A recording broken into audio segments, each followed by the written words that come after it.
شاء الله نحط الجوية في المكان ده. الجوية نحطها في المكان ده. نحاول ننزل نحوش الحشائش دي ونظبط الدنيا ونحطها في المكان ده كده في الجنب. والله المستعان، ربنا يصلح الحال ويرزقنا فيها يا رب. ده الجوبية يا جماعة، جوبية. احنا النهارده يا جماعة نشيل البياتة اللي حطيناها امبارح. طبعا لما السمك مش عايز ياكل معايا لا ريمة ولا دود ارض ولا غله في الضوء في الادوار بتاعتنا هنا، قلت اشتري بياتة جوبيا واحطها واشوف يمكن ربنا يرزقنا فيها وكده. اشوف في سمك كتير في المنطقه، بس السمك مش واكل. يعني المكان مليان وسمك احجام حلوه. اغلبيه السمك اللي باكل معايا احجام صغيره. فقلنا نجيب البياتة دي يمكن ربنا يجعل لنا فيها خير. فان شاء الله انا هصور لكم وانا بحطها وانا بطلعها. والله المستعان يا رب يرزقنا يا رب. طبعا ده العود، وطبعا ده ايه المكان اللي انا حاطط فيه البياتة، اللي حاطط فيها الجوبيا. طبعا بعد ما حطيتها رميت عليها شويه الحشائش دول، قطعتهم ورميتهم فوقيها عشان يضلل عليهم. الله المستعان يا رب يرزقنا بقى فيها. فده العود، العود اهو، العصايه بتاعتي. وهلبس ان الصناره كده ايه اسقط فوقيها، هي باينه يعني ايه. والله المستعان احاول اجيبها لكم مباشر ان شاء الله يا رب. بس ايه لو حد بيصورني كنت جبتها لكم ايه مباشر اهو. يلا انزل انزل. هي كده التجل بتاعي نزل فين؟ التجل الرصاص نزل في البياتة نفسه. احاول انقل بس التليفون في ايدي التانية عشان اشغل بايدي الشمال.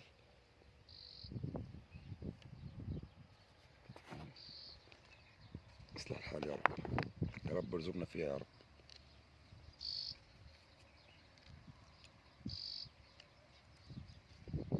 يا رب ارزقنا فيها. بسم الله توكلنا على الله. ايوه مسكت، ايوه مسكت. ايه فيها سمك. انا جربتها الجايه شويه. ثواني يا جماعه اشوف. جايبه بلطايه واحده اهي ما شاء الله. جايبه بلطايه حلوه. جايبه حته بلطي. بس المفروض انها تتساب يوم او اتنين او كده. جايبه حته بلطي. يعني المفروض المكان هيتغير كمان. المفروض ان اغير مكانها. جابت حته بلطي مش وحش يعني ايه. تجربه كويسه موفقه.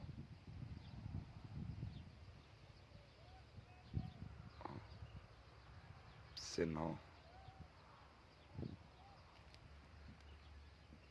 جابت حته بلطي كويس مش وحش. بشرة حلوة. طبعا هنقول مكانها بقى نحطها في مكان تاني.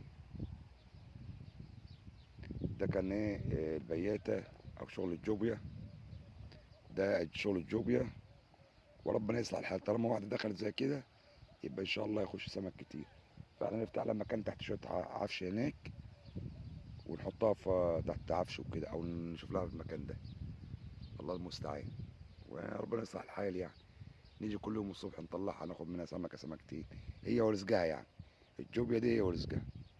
وده كان فيديو كده قصير. يا رب يكونوا استفدتوا منه. هنحاول ننوع لكم في الفيديوهات يا جماعه. كان اكتر من اسبوع الدور بتاعنا او الترعه اللي احنا عليها فيها سمك كبير وحلو، سمك كويس. بس اغلبيه السمك اللي باكل معايا سمك صغير، حجاره كله صغير. مش عارف ايه اللي بيحصل في الميه. الله اعلم. السمكه الكبيره مش داخله على الغله خالص.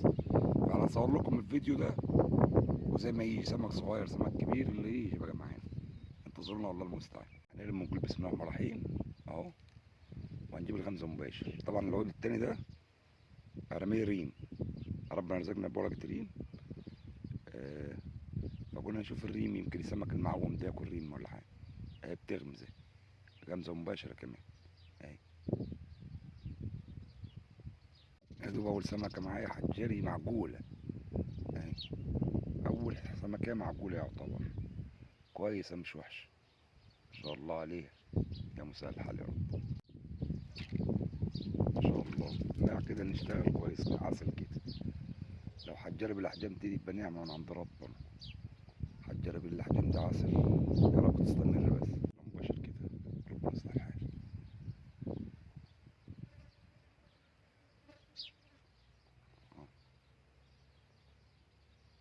طول يلا.